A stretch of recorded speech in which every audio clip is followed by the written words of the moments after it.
Prosperity isn't about easy paths, it's about perseverance, purpose, and the courage to rise when the world tells you that you can't. Today's guest embodies that. And all I'm hearing in my head is Whitney Houston singing, "You tell me no, and I'll show you I can." Are y'all ready to get into it? Let's go. Here we go! Nicole Johnson, Nicole Johnson, Nicole Johnson, let's go! Listen, today, I'm super excited about our guest today because sometimes the underdog is the one you really have to watch. Welcome to another episode of Prosperity Conversations. I am your host, the Nicole Johnson. And today we're going to talk about prosperity from the perspective of having grit, faith, and unstoppable determination. Listen, what you have to understand is that life is going to throw all kinds of things at you.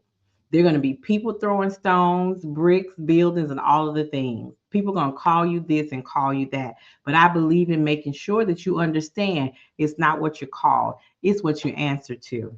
And today's guest is the visionary behind, oh, baby, let me say this slowly so y'all don't get no confusion. Hair assassination. You hear what I said? I said hair assassination, a powerhouse stylist, entrepreneur, viral content creator, and someone who turned pain into purpose. His journey is a testament to what's possible when you refuse to quit. We have come a long way knowing each other, doing business together, being a part of each other's team, and all of the things. So, you guys clap it up for Lacedric Turner. What's up, young man? Yes. Hey! What a beautiful introduction. I be trying for the people. I be Yeah, trying you for the ate that people. up. Yeah, Period. how you doing? I'm wonderful. How about yourself? Listen, I am great. I am great and wonderful. I am so glad that we were able to connect. And I'm going to get an audience a backdrop. So, look, Cedric has a beautiful cousin who said, "Listen, I can do these candle things, but my cousin can take it to a whole new level." I said, "Well, let's go." And she was not lying. The days of Gold Canyon candles brought a bunch of people in front of me, around me, but this young man right here was determined. Miss Nicole, I got this. I can. Okay, and turn things around to the point that even as he took off with that, it just really morphed into what we're going to get into today. So, without further ado, Cedric, I am going to ask you the very same thing that I ask all of our guests when they come on. What does prosperity mean to you? Prosperity means to me is persevering throughout. Like in my life, I've had a lot of different situations where I had to it's hope, it's opportunity. It's where, you take a chance at success and you achieve it. That's what prosperity to me is, where you've been dealt a bad hand, but you play the cards that you're giving and you win. That is what is meant for me in my life, as far as when it comes to persevering. Because when you're a man of color, such as myself, the odds are already stacked against you. That's And it. prosperity is when we take those odds and what's been given to us and we make the best out of the situation that we have. I love that. I love that. Whitney Houston, I'm telling you, Whitney must have been in my dreams, my head, or something. Whoever wrote that song, but maybe the way she sang it. I want you to tell me no, because my journey started when a mortgage lender told me I would never become a homeowner. Never? You sure about that? Give me a year and a half. And I did. And Period. couldn't wait to go back to say, now I dare you say it to another one. Just give them my number when you do, okay? So I totally understand that. And then being the mother of a young black man, understanding that there were things I could say to my daughter one way, but for my son, I had to say the same thing goes for you in addition to this and this. because he's automatically, I feel like even with certain careers that you all automatically, just because the uniform that you wear, you automatically got a flag, a tag on your back, right? So now you are a police officer and you're a black man, baby. That's them your three strikes right there. Those are Exactly. your three strikes. Exactly. And so, I pray over those who wear that uniform, even the women too. But as a young black man, as a black man and a cop, you baby, whoosh. So when my aunt hit the police force, I said, "Oh, you really want to do this to me?" But listen, having being the underdog, that the listen, I have watched your, we want to call it your transition, right? Period. From what Okay. you did as building a career, being doing your candles, and then watching that, flipping that to another idea, and then flipping that to something else. And then I'm like, I'm just gonna sit and grab some popcorn, maybe a pen and paper, and take some notes. So, which came first? Did the real estate come first or the hair come first? Um, well, it's kind of funny how it happened. I end up, you made the mention of being told that you can't, and the underdog. I always had the goal of graduating early. Mm-hmm. And so it was a strange way it came about, but I ended up taking 16 classes my junior year. Was it junior? Junior or sophomore? It may have been sophomore. But I ended up taking 16 classes and I graduated early during COVID. I've always had a passion, or I didn't know it was a passion at the time. I like to watch the Home Improvement Channel. So my cousin that we spoke of, she mentioned, well, you should try real estate school. If you can sell candles and you can sell this, you can surely you can sell a house. She's been selling for so long. So I went to real estate school, got into property management, and real estate school. That's like mine was 2 weeks because I did it like the full 8 hours a day consecutively. So I got finished, got into property management, then I went on to cosmetology school. I graduated cosmetology school 2021, so I graduated 3 times within 1 year. Amen. And so then I had been studying because when I originally took the class, which is why I didn't go on to get in real estate, I wasn't old enough. I took the class at 17. I graduated real estate school at 17. You can test at 18, so I had to wait. You have to So I went wait. on to cosmetology. I took the test, and it's funny how, and I'm a big believer in God, how God sets things up. I went to take the test down in Jackson, and when I went to take the test, I thought after you took the test, you had an additional 60 days to pass. No, after you apply for the test, you have 60 days from the day that you apply. Just so happened, I go at the end of the timeline. I have 2 days after the 60, and that was on a weekend. So that meant it was do or die, or I was gonna have to completely retake everything. Oh my God.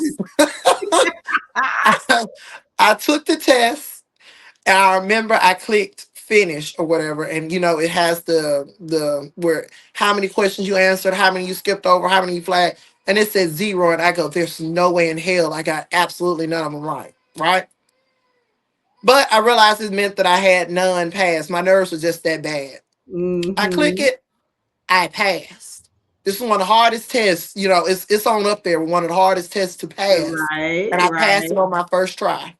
So I went on, I had my cosmetology practical and theory test right after, passed it as well. So within a month time frame, they both really jumped, which long way around, they both jumped off at the same time. I Same. got licensed in real estate and licensed in cosmetology at the age of 19, opened my salon up at I opened my salon up in March. It was March the 5th.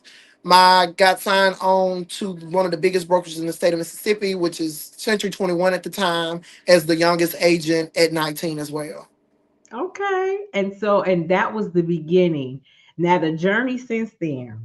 Woo! Yeah, I have watched on Facebook because Mr. don't mind sharing. He don't mind calling out, blowing out. He listen, he will tell all the business. You hear me? Say something wrong, he gonna let you know. Listen, Woo! that be that thing. You be like, is this what we doing today? But Sometimes you gotta listen, get into some sometimes you things. gotta get you listen. What mama and them used to say, where you mess up is where you get jacked up. Come on, that part. But I find it so interesting that social media has given people a whole sense of freedom. A whole sense of takes their fear away, right? I call them internet bullies. But what I have loved is how you've handled it. And so right now there are people out there, the government just experienced a 40 plus day shutdown. People were panicking. They did not know what to do, how to take care of their household. So when we look at prosperity, the purpose of these conversations is to be able to give them a different perspective on what prosperity means, because I will always tell them that it's all not always about the money in the bank. Don't get me wrong, I am the money lady, and money is important, but it is not the only thing that's important. So, considering your journey starting at 19 at a very young age to actually not only get two major licenses, right? And then turn around and open up a brick and mortar company, okay? Because that's a company. First of all, let me ask you this, because I always wanted to hear how we come up with the name hair assassination. Hair assassination to me in the beauty industry is all about, which it really goes right along with what we're discussing. Um, it's always glam, pretty. We live in a society that tells women that you have to look a certain way, you have to have a certain tone in your voice, and if you don't meet these criterias, then you're not beautiful. And hair assassination for me, it was a brand that was born out of, I wanted a space where everybody could feel safe. I wanted a space that was judgment free. I wanted a space that told man, woman, everyone that you're beautiful and you're beautiful and you can be beautifully aggressively. Because some people, oh, she thinks she's more because her hair is this, or she think, why can't you? You've worked hard, you've paid for it, you've done it. Why can't you walk in your own beauty and your own confidence? And for hair assassination, me being a male, I didn't want I wanted a brand that was bigger than just me. I wanted a brand that stood out, that meant something to other people, that had a meaning behind it, not just, Lacedric Turner's beauty Right, parlor right, or whatever. I wanted right. something that when you see it, it meant something.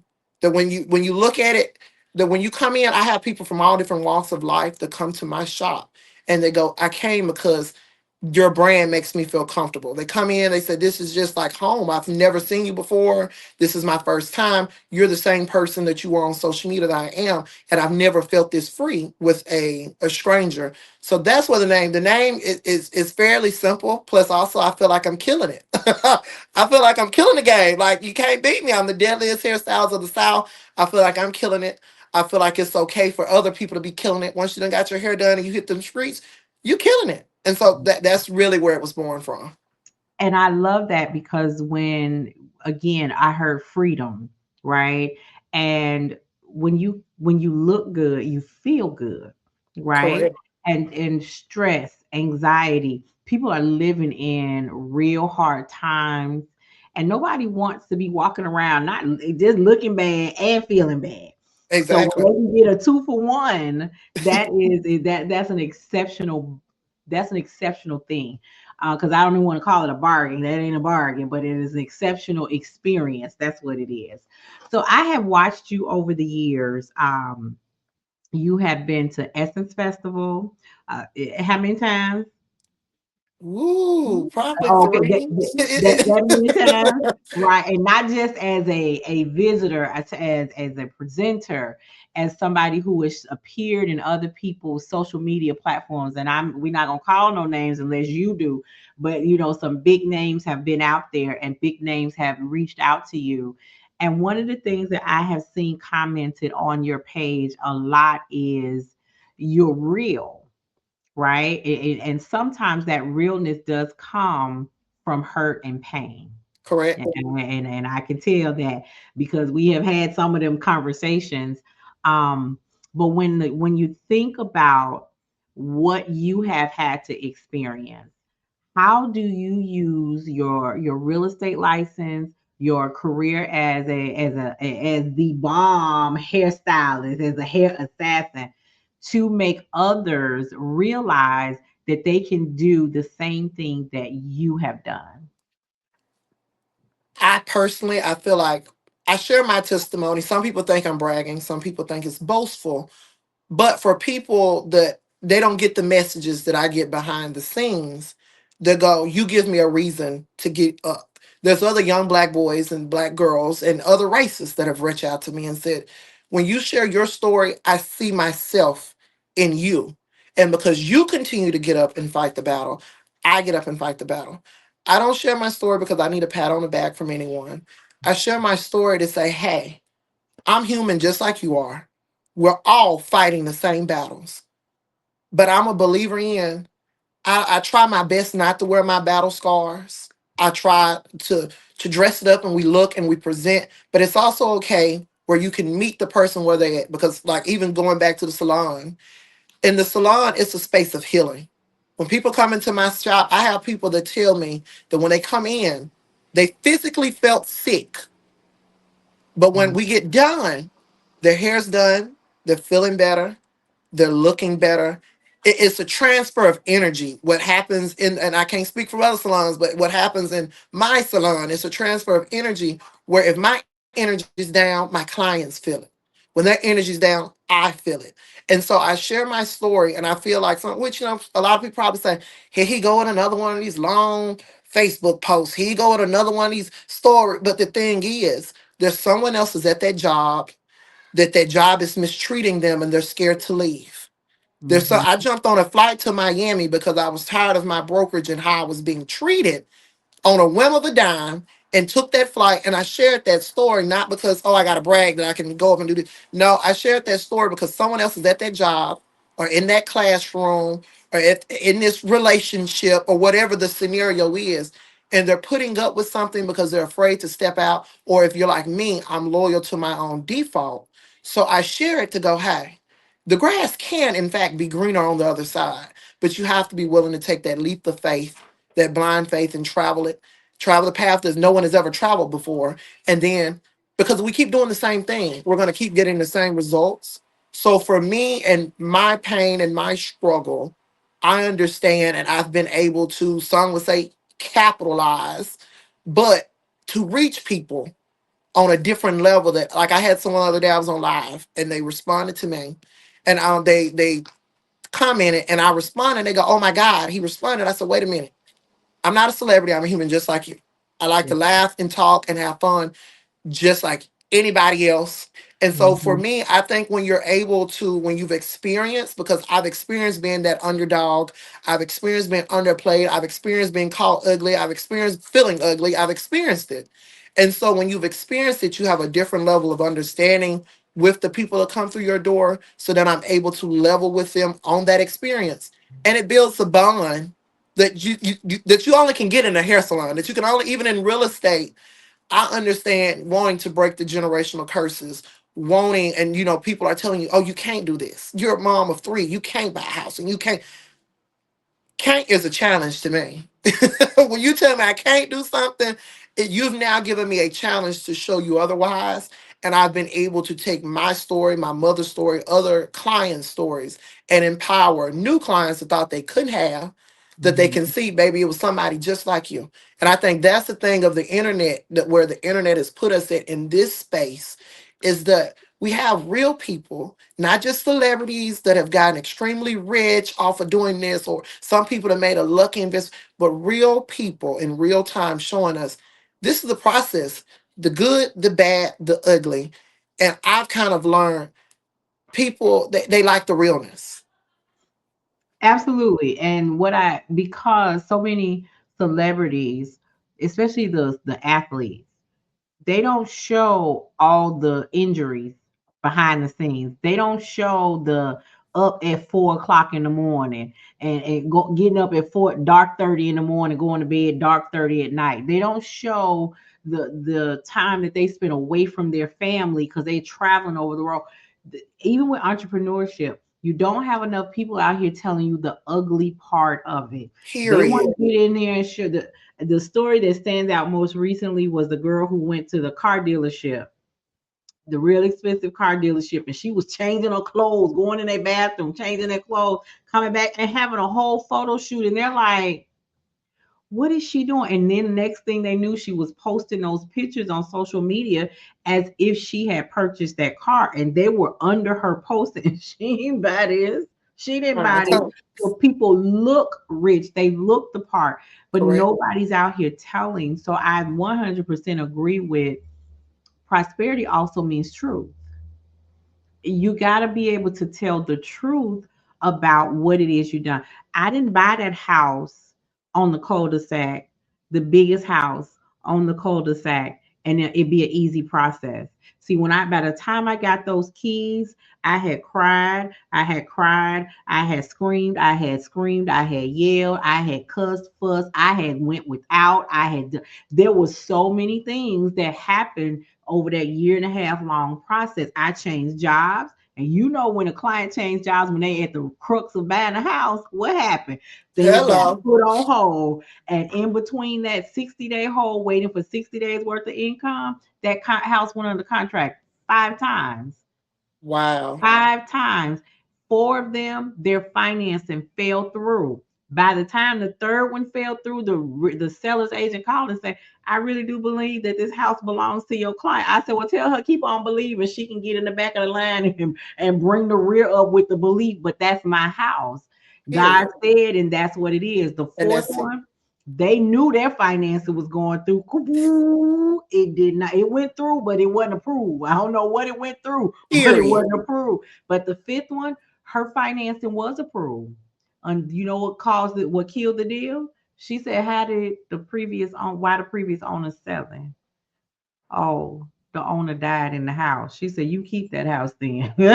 I came through with the blood of Jesus, prayed that lady on up Hello. out of there. It wasn't no bother to me because it had everything I wanted. It was within the price range I wanted. All the little itty bitty require. It was my house. It was mine. But I took to social media to tell other women, especially single moms, that category you mentioned, single moms have the hardest time. Student loan debt that Yep. keeps us from buying a house. Let me show you how to turn that around. Okay. And now I work with high schoolers to try to keep them out of debt because it's easier to keep you out of it than to get you out of it. So I love the fact that when I put out this call for these conversations, I wasn't sure who was going to answer and say yes, but I pray for alignment. That was the most important thing for me. And I have always loved your story. I might not say a whole lot, but baby, I'd be over here like, ooh, oh, get up, baby. This said make me go, oh, because they was clowning at the Essence Festival, baby. We not gonna go down that route. But I love how it's not bolstering from you. It really is celebration and recognizing that I have a special set of skills. You do. You have a special set of skills, and I am enjoying what that's turning out to. So for the young person who's watching us and listening. And they young is a state of mind because I'm 53 and baby, I'm still young. I know that's right. Hello. And they're feeling stuck, right? Maybe what you were at 12, 13, 14, 15, going through the challenges that you had at that time, they're having them now. What would you say to them to get them to move to just the next step? For me, what that was, I tell everyone what anything I do is strategic. It's planning behind it, it's a thought process behind it. I think one of the easiest ways to get to where you're going is first come up with a plan. A vision without a plan is a dream. Come And, on. and dreams don't turn into reality, but visions do. So for me, I started following some of I only, for a long period of time, I only follow people I wanted to be like. Inspirations, whether it's the Kardashians or Nicki or Beyond. And I watched how they moved. How do they Mhm. market? How do they connect? And then the thing is, I'm in Little Old Mississippi. Little old Water Valley, Mississippi is not no big spot whatsoever. Then you have to say, okay, these are my set of skills. This is what I'm good at. How can I sharpen this skill? What can I do with this skill that sets me apart from everyone else? For young people, especially in this day and age with social media, and that's the thing, one of the dangers of social media, if you allow yourself to get wrapped up in it, is trying to be like someone else. Mm, mm, Authenticity is what sells me. Originality is what people come to me for. There's only one you. So when you're trying to be someone else, I say it all the time, is that when you, it's just like a dupe. When you buy a knockoff Louis Vuitton purse, the person that made that Louis Vuitton purse doesn't get any credit. That fake purse, they right. get no credit, they get no recognition. But the mimic of it boosts the original person.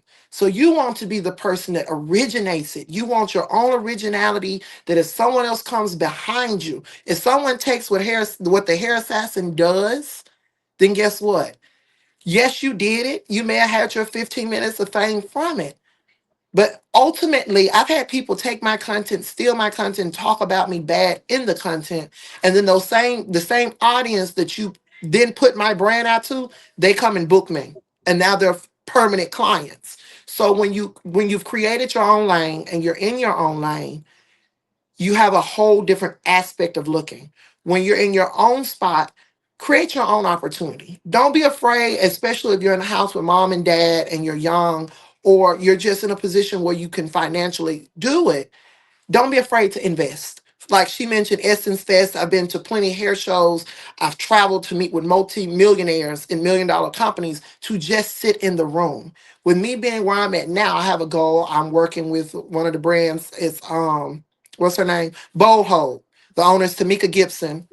Um, I plan on reaching out to her even in my stage, and I want to say, hey, if you can, I buy my own plane ticket, pay for my own way for New York Fashion Week, and you just let me sit in the room.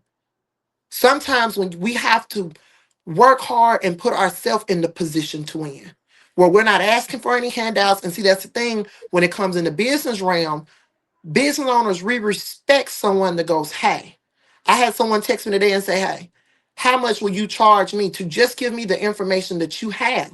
I'll pay you for it, for you to give it to me. And because she come to me like that, 9 times out of 10, I'll give the information to her for free that is respected. So for someone that's young, looking for that motivation, come up with a vision, write a plan out for that vision, and live through that vision. I've battled so many struggles, and like I tell people all the time, hair assassination is my baby. I gave birth to it. I lived through it. You can talk about me, but don't talk about my child. And so a lot of times I wake up, today was one of those days. I wake up and I push forward, not for myself, but what I have built, what I want to leave, the legacy behind it. And so for someone that I would say is young, it can seem very overwhelming. Chop it up, baby steps. I need to do this to get here. Once I get here, then I'm going here. Once I get here, I open my salon up. I had no idea what was going to come from it. I've outgrown that salon. I've been in it 4 years. The average salon doesn't stay open over 18 months. I've already beat the odds when I was told it was a stupid decision to jump out there at the age of 19 with no previous experience in a professional setting as far as being a salon owner. Sometimes you have to do that. And then with me being young, and I know it eats up a lot of the hair veterans, I play on the age. You're young, people are willing to pour into young people.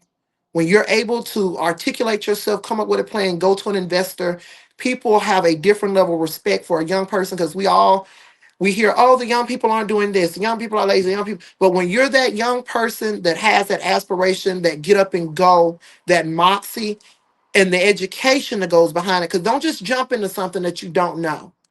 Learn it, be good at it, and then go at it. Because then when you're talking to these investors, you're able to bring value. Because maybe I have people that have nothing to do with hair, but I can go to an investor, and because what I know in here and my capabilities, I'm able to lay out a business plan and say, hey, I can do this, and this. I've proven that this is what I bring to the table. Now, this is what I can do for you. That's another thing. When you're looking into talking to other people or investing or getting other people, Tell them what you can do for them.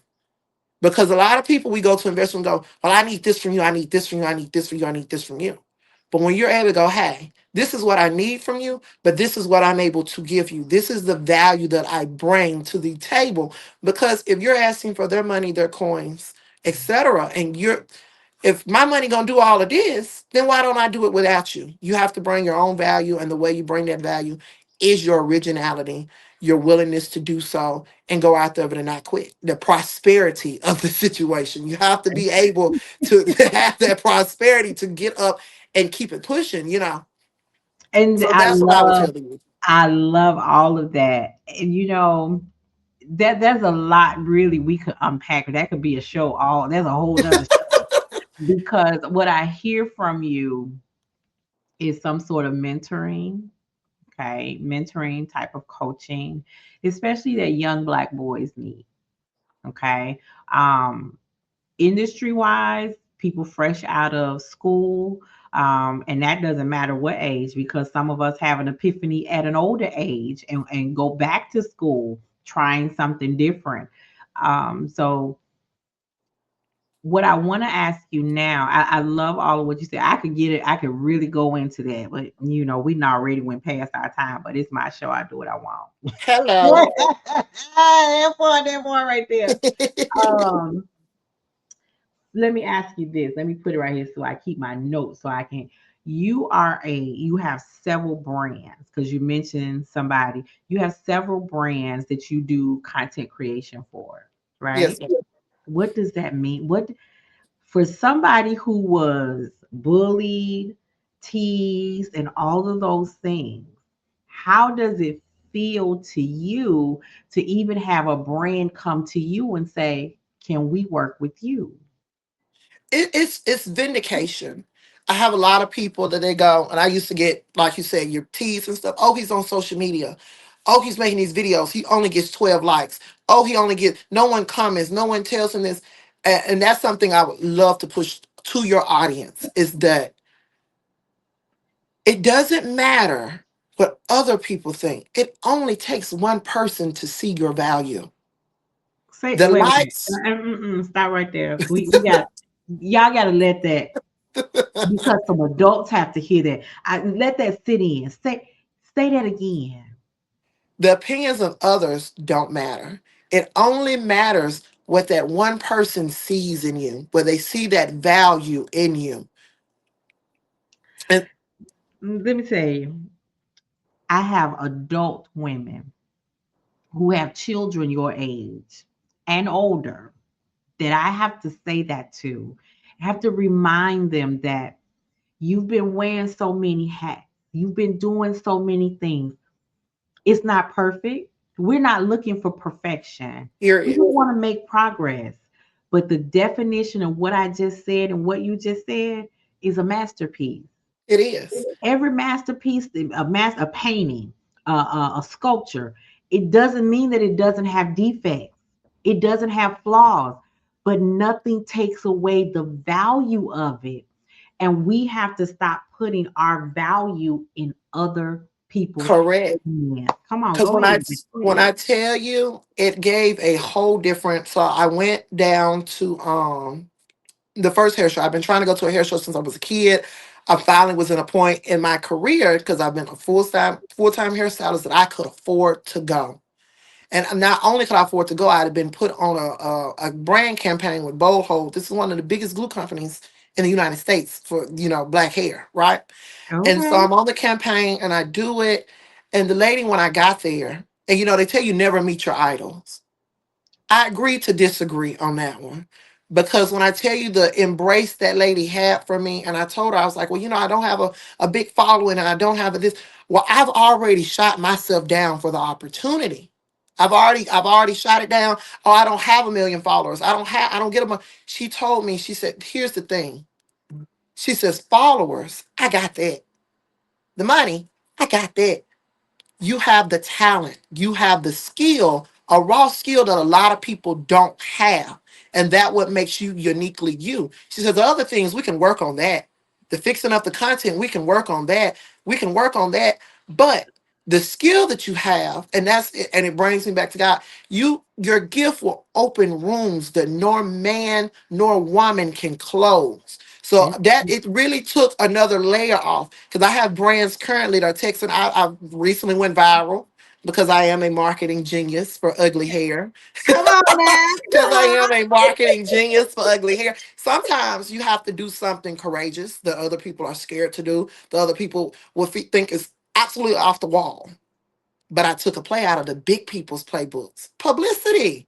So guess what? I did the ugly hair. When I did the ugly hair, millions of views. But on my page, I got all the good work. So that's where the bookings come in. And it's something that I almost let it discourage me, because it went boom. It just blew up. And I took the video down, and my client goes, "You don't ever take a video down." Because I took it down not for my emotional protection, but for my client. She goes, "No, put that video back up." Now she's a fashion designer. She says, "Put the video back up."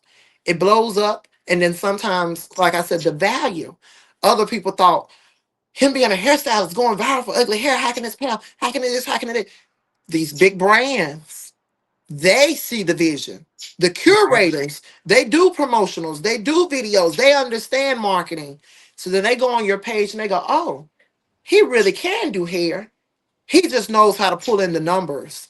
And they see the vision. And that's been one of my biggest things of for me and myself, because we can be our own biggest enemy when it comes to our vision, where we Absolutely. think the vision is so big, or we share the vision with the wrong people, and then they shoot it down. They tell you, "Oh, Yep. you can't have it, you can't this, you can't that." But if we really just focus on our vision, what God has given to us, what we feel is our purpose, the opportunity will come. I open up a salon in a small town with population 3 or 4 thousand people, and I'm the highest paid hairstylist around here. I'm the most well known hairstylist around here. Your gift will open doors. It opened up. I do entertainment now. I have people that book me to come out. Everybody wants to see the hair assassin. The hair assassin, because I am that crazy hairstylist. I'm the one that dances around the shop. I'm the one that talks too much. I'm the one that says the crazy stuff. I'm the one that sings in your ear, probably getting on your nerve. I'm the one that tells you need to leave that man. You need to leave that. I'm just that real hairstylist. And see, when you do that and you have that type of connection, people see the value. I have certain clients that they will literally say, and for people that selling products, or they feel like the next person is doing more than them, or the next person has more than them. I have clients that come to me and say, "You know what? Even if you don't, even if that person does hair better than you, or they do a wig better than you, they can't beat your customer service. They can't beat your hospitality. They can't." And people are going to pick out these different things that you do, these different qualities that are uniquely to you, and they're Mhm. going to stay there through the thick and thin, because those are qualities that they can't go anywhere else and get from anyone else but you. So someone else may have you beat there, but you walking a dog on it when it comes to hospitality and customer service. And Mhm. customer service has been lost in the business world. If you Man, can if you listen. can treat people and talk to them and be nice to them, you be shocked. The money on tips, when my clients get a job upgrade, my pay go up and I ain't gotta charge them more. They Right. tipping $50 to $100 because they just got a pay raise, and they feel that they want to bless the hairstylist that's been there for them when they didn't have it. So that would be my thing of when it comes to the view and how other people view me. I know a lot of people think that I am bougie. They think that I think that I'm more than other people. They think very high. I think a lot of people think more of me than I think of me. But I think that, but there's individuals that will be put in your path and on your journey that will help you get to where you're going, because they're going to see the value. They're going to see the value. Yeah, I love it. I love it, Cedric. I love it. And what I want to we're gonna have you come back. We have a prosperity summit. We do this every year in April. I'm gonna have you come back and do some more talking, because people of all different walks, whether they're here in this country, this these conversations are going worldwide, not just nationwide. They're going worldwide. So we need to see you over there in a different country doing your thing and letting them know, baby, you can get this too. You And can get that's it. all this, you get all this smoke. I hope you guys have picked up some amazing gems from what Lacedric has talked about today. Because when it comes to the concept of prosperity, it's not about being perfect. It is absolutely about making progress. He hit on something that's very personal for me because we do the vision and empowerment retreat every year in January, and they all leave with a vision board. Vision board is not that typical oversized poster board. I don't do that. I make it small and portable so you can take your goals with you everywhere you go. The stickers are cute. That's because that's what they want. But for me, it's the strategic roadmap. You want this house. How do I get there? You want this car. How do I get there? I need to pay off this amount of debt. How do I get there? The stickers of what the car look like, the house look like, all of those things. That's for them. It's the strategy that I love helping them outline and have a map for the year. So I love that, how you broke it down, because really, in essence, what you said was Habakkuk 2 and 2 and 3. You know, you've Period. got to write that vision out. You've got to make it plain so that others can tarry with you, and that you don't have to do this alone. His cousin is amazing. She brought him into my fold, into my environment. He has turned out to be even more amazing than what we could have imagined. I was like, she didn't tell me you was all of this, but just watching your growth over the years. And I encourage you to keep going. But I also encourage you, somehow, some way, you need to have some formal mentorship going on. And maybe we talk about that the next time we get together. Listen, as always, these prosperity conversations have been the absolute bomb.com, and the Cedric came and he did just that. Yes, all of that. And I thank you for being here with us. This has been another episode of Prosperity Conversations. I am the Nicole Johnson. Till next time.